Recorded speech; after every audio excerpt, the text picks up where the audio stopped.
Hi, you all. With a joyful heart, I welcome you all to my very own YouTube channel, which is Spursh Heal Your Life. I am Mrs. Kanika Madan. I'm basically a certified counseling psychologist and a special educator by profession. Spursh basically is a therapy center which is situated in Rohini, Delhi. Me being the founder at Spursh is running this therapy center from past 8 years now. So we at Spursh believe that one's mental health is as important as one's physical health is. And that's the sole reason why I decided to create this YouTube channel, which is to create an awareness among you all regarding the importance of mental health and mental well-being.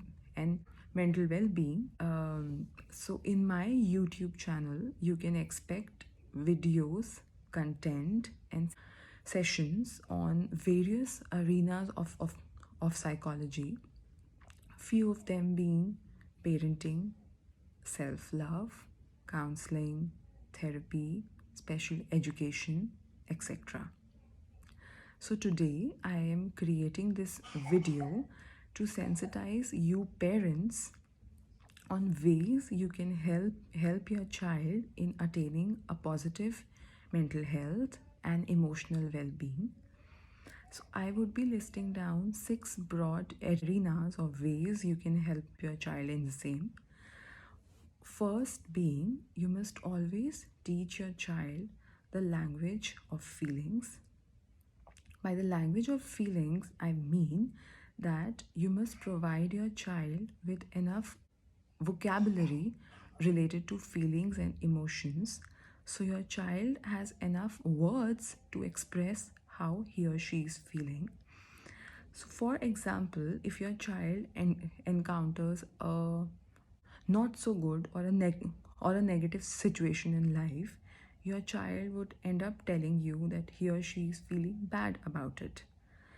There might be a possibility that your child is feeling guilty, stressful, annoyed, or any other strong feeling that your child is going through. But because he or she doesn't have enough vocabulary to express the same, the child often decides to shut down or not to share his or her feelings. So do not let that happen.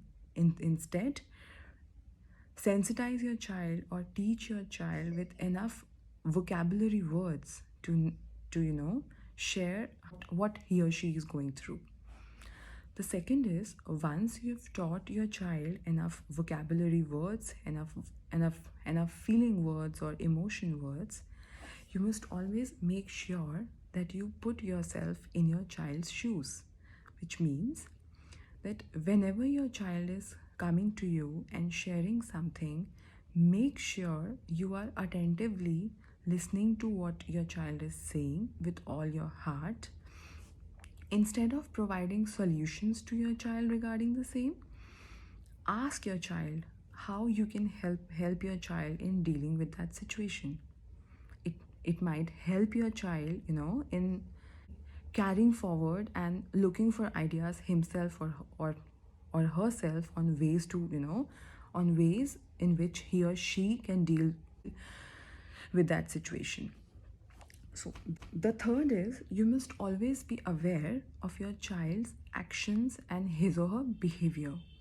So unlike us adults who can express how we are feeling or what made us feel bad or good, kids do not have kids lack that expression. So they often express that they are feeling bad by hitting, by throwing tantrum, by breaking things around.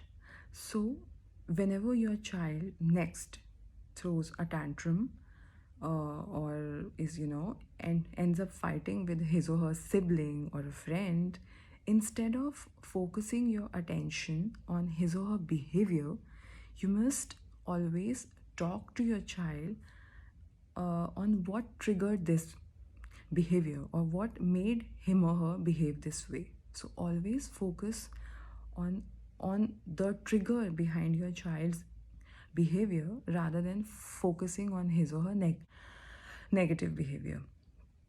Fourth is, you must always sensitize or tell your child that life is all about ups and downs. So having a positive day or a good day or a pretty well day doesn't mean that life will always be about goods.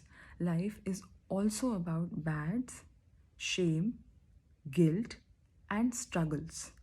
So, you must never shut your child whenever he or she is feeling shameful about something, whenever he or she feels guilty about something. So you must always tell your child that life is all about ups and downs, struggles, and hardships, along with good and positive days. Fifth is, the way your child thinks is very important. So, kids usually receive negative remarks from adults around them, from their parents, from teachers, from peers, from friends, from their grandparents. So, which often and leads to kids not feeling very good about themselves. So you must always make sure you praise your child in various ways to help them think good about themselves. Sixth is, it's high time we must break this cycle.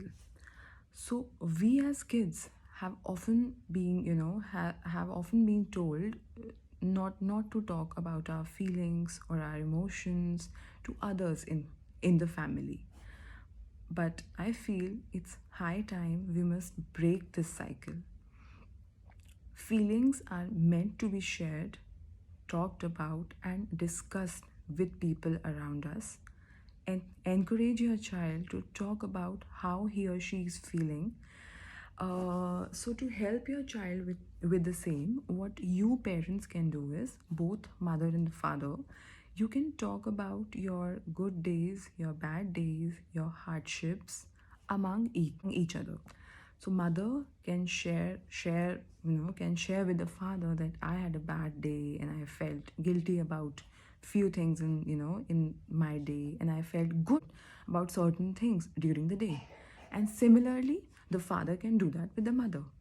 And when your child would see you sharing your positives and negatives, your positive and negative feelings, your hardships, your failures, he or she will eventually end up coming to you and sharing about his feelings, his hardships, his struggles, his negatives, his positives, his good days.